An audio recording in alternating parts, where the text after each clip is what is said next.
Isiolo has many communities of Kenya, especially the central place. This is called Central, but the other places are homogeneous. They are occupied either by one community or two.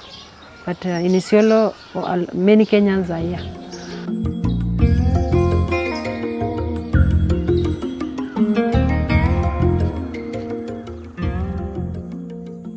Isiolo County has two sub-county. One is Marti and the other one is Garbatula. And Marti has a population of about 30,000 people.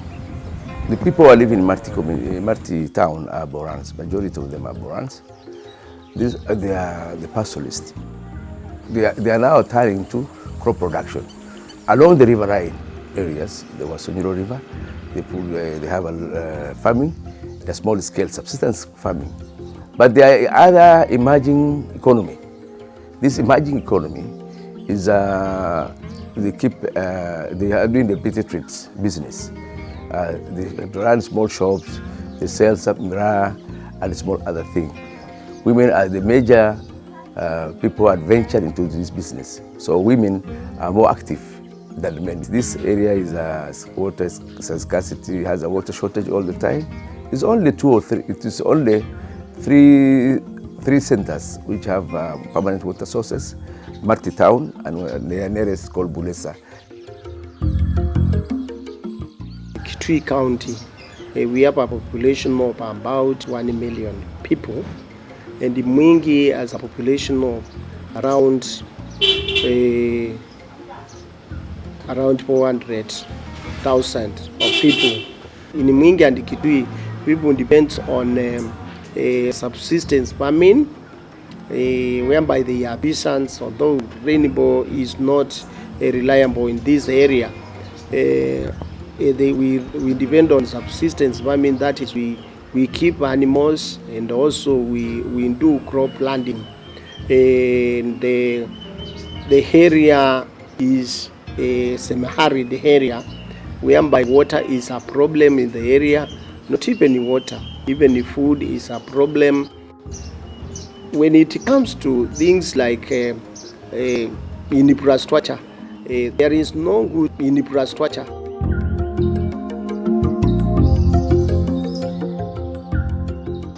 Kisumu is a millennium city, and Kisumu County is one of the counties that has about 7 sub-counties and over a population of over 1 million. With about 500,000 registered voters. And one of the things within the Kisumu, the main thing that happens in Kisumu County is that people are businessmen. There is farming, and also there is a lot of trade. In terms of infrastructure development, in terms of drainage systems, in terms of education, in terms of healthcare, and also in terms of really serious business, in terms of economy, I think Kisumu County has not performed very well.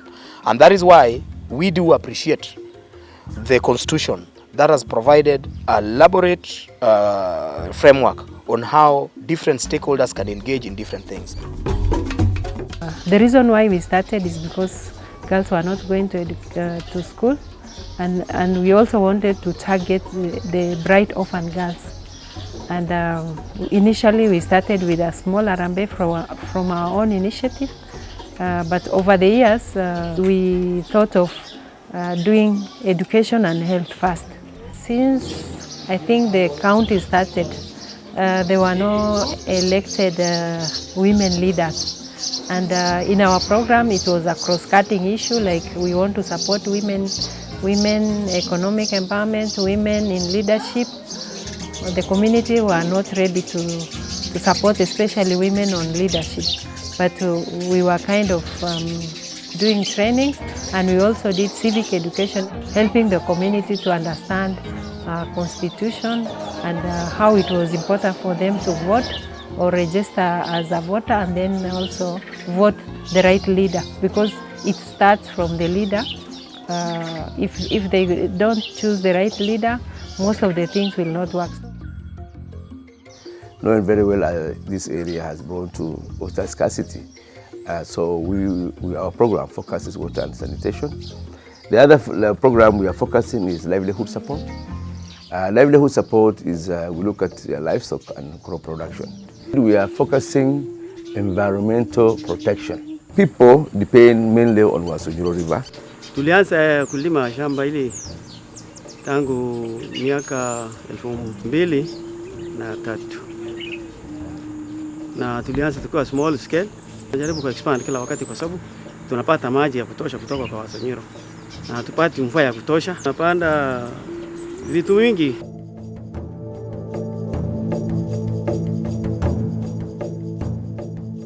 But now there's environmental degradation which is happening in this area.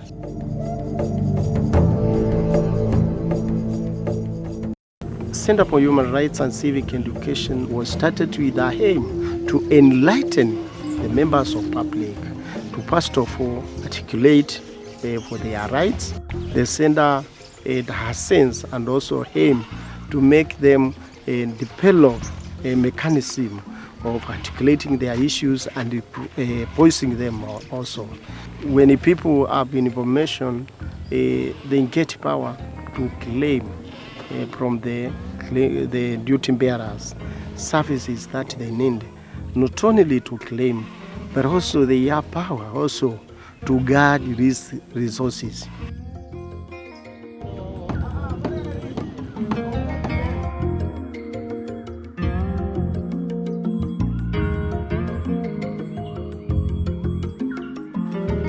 Every Monday, work teach. This is a community-based organization that is focusing on research, governance, human rights, constitution and constitutionalism. It is based in Kisumu as the headquarters, and we have about 4 satellite offices out of Kisumu County. That is in Siaya, Homa Bay, and Migori County. And we do extend up to Kuria East and Kuria West.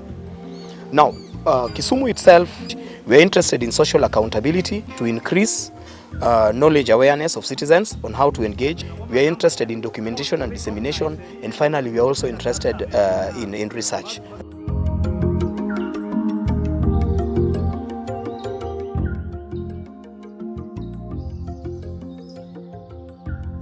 Tumeita watu wa tabaka tofauti tofauti, wa mama, vijana, washikadau tofauti na wale wengine wafanyikazi wa kaunti, wakubwa wa kaunti, ili tuweze kuongea kwa pamoja.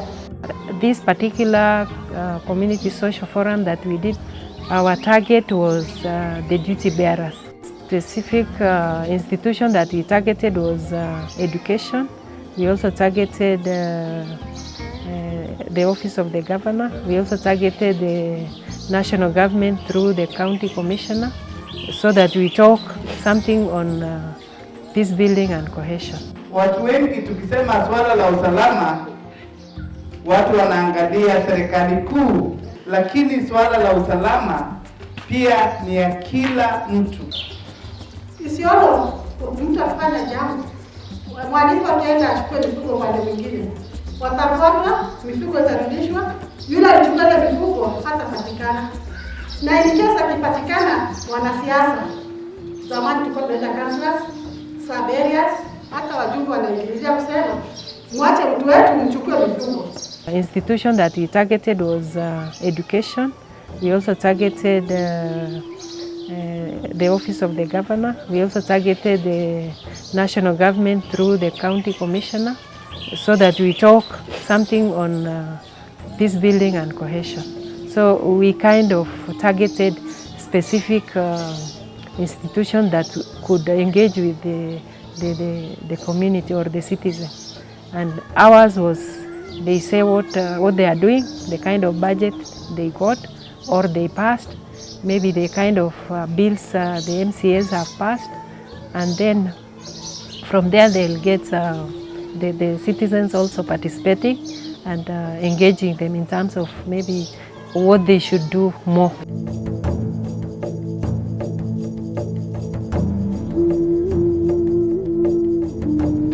Naye kulingana nani vile ninavyojua. Sasa chakula inakuja from the national government na leto kwa serious, alafu watu ya county government wanaingia ndani ambaye tuko nao hapa siku ya leo. This public engagement, it it focused or targeted the duty bearers, and these duty bearers were the people from county government and the national government, like the NDC, the sub-county administrator, the ward administrators, the MCS, those are the legislatures at the county level, and then also the members of parliament or their representatives, and then bringing them together with the community. And in fact, they get engaged on one another in issues to do with what is happening at different level, what are the issues which are burning at the community level, and they find a way forward on how these things are supposed to be addressed. Tuko na daktari mmoja hapa Kase ambaye ameruhusiwa kuona wagonjwa. Anafanya hata usiku at times. When we have emergencies ameitwa. We have an ambulance which, for your information, haina dereva. Education is a shared action. Yeah, kama county sasa tuko na ECD peke yake, tuko na shelter facilities na ile zingine, lakini primary school, secondary school na hizo zingine is a national government. But there are things we share, si ni kweli? Na county imepeana pesa mingi, kienda primary we are supporting, tunajenga madarasa. Hizi basari za Propua tumepata complaints nyingi sana. Hasa sana upande wa Mukonga. Utakuta ya kwamba ukitaka kupata hiyo basari form ya Propua, you are charged 100 shillings. It is a very nice forum, very interactive. People ask questions in all the spheres of life. People will ask, what should I do if there are defilement cases in my community, rape cases in my community. People will also ask about public projects. For example, what is the procedure? Sometimes we happen to see projects being implemented and we are not aware. In other cases, we see leaders coming to us and asking us whether we have issues we need to be addressed, and we sit down and prioritize the needs we have and come up with projects. Why is it happening? Why is it in some cases we are consulted and we participate, and in other cases we don't participate? Then the leaders come on board and they react, they give their views and they react on those areas. Hiyo ni nzuri zaidi sana, sababu kila mtu anataja mashinda yake, mwingine anamjibu hivyo tukiwa pamoja. Na zamani hiyo kitu haikuwa. Kwa saa hizi tumefurahia hiyo, na kaunti imefanya mzuri sana kuelimisha mwananchi wa kawaida akiwa huko chini machinani anjue haki yake.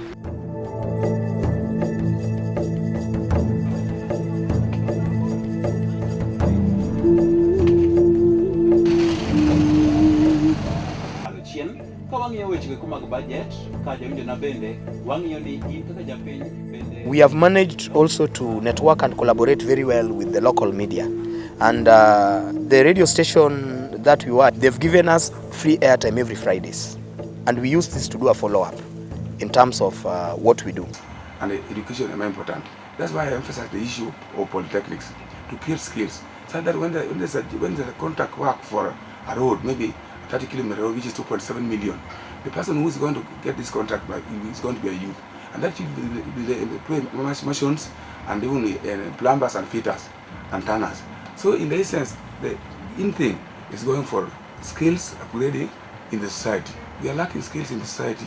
That's why we still stay poor. Because even the community, yes, we can grow cane, but cane cannot sustain people every day. We deal with things like horticulture, we deal with things like poultry, we deal with things like dairy. We normally invite, depending on what is happening. Like as we speak today, it is about budget making process. So to us, budget committee is important, finance committee is important to us, and also the legislatures, and also different subcommittees in different departments. So we take an opportunity to invite them, because what we also came to realize is that the way this information is being disseminated is limiting. They look for centers. And you see, it is very difficult for community members to come from very far to attend some of these things. So what we've been doing in terms of complementing is to ensure we have a platform. And that platform is where we invite these leaders to talk to citizens so that they can engage at that particular level in terms of what they would prefer to be put to them. SMS line 73714. The team came as a background of a program that we were doing with the Media Focus on Africa Foundation with Search for Common Grounds. And one of the things that we are looking was, how do we transform conflict? And I can tell you as we are speaking, one of the things that team has been the forefront of doing is, one, negotiating with even private sector. Like when Uchumi came, Java came, Naivas is now here with us, Tumaini supermarkets. We have organized citizens and we have persuaded young people to take some of these jobs so that they can engage meaningfully on how they can perform. And besides that, we have also ensured that different things like the healthcare community, where we need citizens to be part of them, schools, where we also need citizens to be part of it, team has been organizing these citizens to ensure that some of these things are looked into.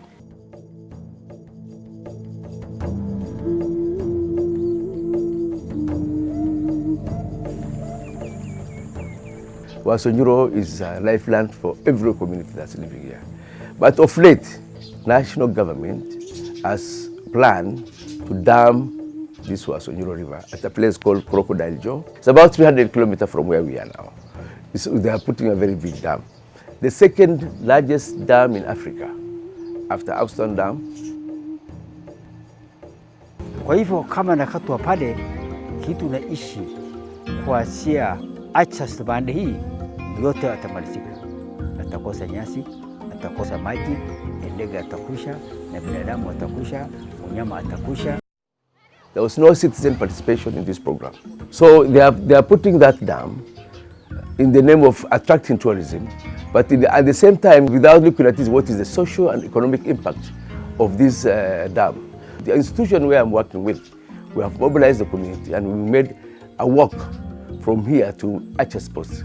About 100 people, especially women and children, girl child, we walked through this from this place to Achas, demanding that government to listen to us. We have drafted an MOU and we have given the MOU to the county government and national government to say our position on this dam. Wasonyiro inasimamia kila kitu nyingi, shamba inasimamia, malisho, unaona maji ikiwa mingi, hata kama mvua yetu ni kidogo. Maji ikiwa mingi, mto ikijaa, maji inatambaa kila mahali. Hata mvua isiponyesha tunapata nyasi. Na tukifungiwa, wacha nyasi toke wapi hata maji tupate. Hiyo kutembea na mguu ni kujitetea, tujulishe watu kuna binadamu upande hii, kuna wanyama upande hii, kuna ndege upande hii, kuna watu wanataka hiyo maji. Si hao wako karibu peke yao wanatumia.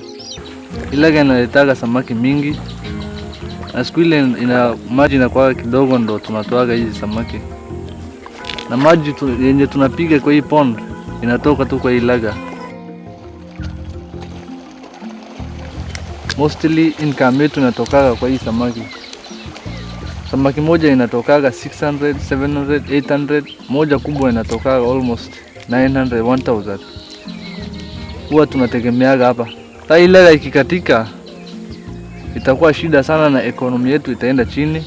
Sisi ni kama tutafilisika. We are not saying no to the dam, but what we are saying no, why are we not being involved? What are the benefits we are accruing out of this business? What are our stake in this business? One of the biggest change is information we have here, is an informed community. They know their right, they understand the issues. Mm-hmm. From the forums that we've had, and especially the community forums, team has been of great help in organizing and mobilizing communities and sometimes even facilitating some of the forums that we've had. We are very, very grateful for the organization because first, we do not only want to transform the youth, but even the adults. And therefore, when the youths are reaching out, it is easier that they can also reach out for the adults. The community has changed because they have received information that they didn't know exist. They have received the information particularly on their own rights, that they have right to stand up and they say, this is what we want, this is what we demand, this is what you should be telling us. Mambo ya pastoral to women, mambo hiyo nasema ya accountability. In fact tulifanya kikundi na hawa walitusaidia kurudi pamoja, tukaunda kikundi ambayo itaenda katika counties na sehemu zingine kama ni CDF kujua pesa zetu vile zinatumika. So mimi naweza sema kwa upande huo pia wametusaidia sana. This will enhance the level of transparency and accountability at both the level, that is at the community level and also at the duty bearers level. Ours is to engage the community to be the people talking to their own leaders, because in most of the things, a lot of projects or a lot of development has been pegged to the political elites, and a lot of things are left with the politicians to do. And in our programs, we encourage the community to voice in a big way, not in few of them, and whatever brings them together as community, because at least in Isiolo, the area that we are in, Isiolo Central, there are many communities. Once all this is done, we will have what we call community symposium, where we will be able to show citizens, this is how your leader performed. So if you think this is the person whom you really want to vote for, then this is the kind of person you need to vote for. That is one thing that we intend to do. The other thing that we intend to do is to ensure citizens appreciate that you don't need to get a white-collar job for you to help in growing this economy. You need to appreciate the available resources. The other thing that we're interested in is that citizens must appreciate that rights are not privileges. These are entitlements and must be fulfilled because citizens are taxpayers. So with that, in terms of organizing these citizens, we do hope that we will be able to move from one level to the next level.